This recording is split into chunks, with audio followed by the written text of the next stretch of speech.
On the day before he was to supper, at that supper, with those whom he called apostles, disciples, friends, with those whom he loved, with those he desired with desire to dine, he knew he had to go, and he felt he wanted to stay. He knew he had to go and felt he wanted to stay. And herein lay the problem. His solution: he would go, and yet he would stay. He would leave, and yet he would abide. He would be taken from his disciples, and the possibility of his physical presence would be denied, and they despaired. No longer would they hear the music and thunder of his voice, rejoice in the effects of his smile, or be moved by his tears. No longer would the sick be comforted, the hungry fed. No longer would the good news be preached or practiced. He would go, and yet he did stay. How? We know how. He took bread and wine, gave thanks, and invited those present to divide, eat, and drink. And he added, "Keep doing this in remembrance of me." So say Matthew, Mark, Luke, and Paul.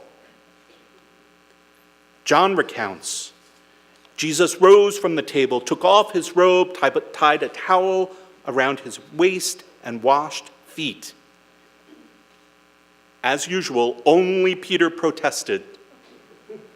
But surely all were surprised, even embarrassed, for this was the act of a slave, not teacher and Lord. And he added, "I have set an example for you, that you also should do as I have done." He would go, and he would stay. What do we recall and recount this night? That which was then is also now. The Jesus who told those given into his care, "This is my body which is given for you," told them also they must wash one another's feet. That self-same Jesus gives you and me his body and blood, soul and divinity, and insists that we be women and men in service to others, loving as he loved. Table and towel go together, not only on this night, but every minute of every hour of every day.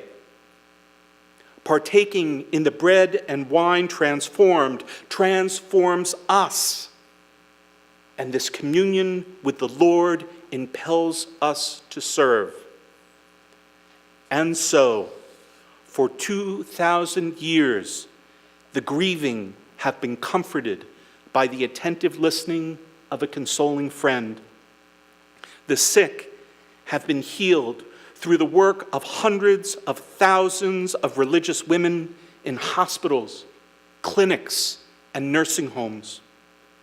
The blind, through our Catholic schools of every stripe, have come to see the wonders of creation, the dignity of each person, the penetrating power of the human mind.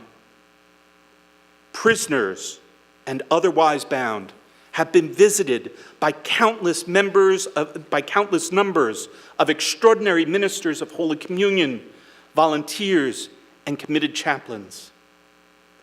God has been sought, praised, beseeched in this Carmel and countless houses like it more times than can possibly be imagined.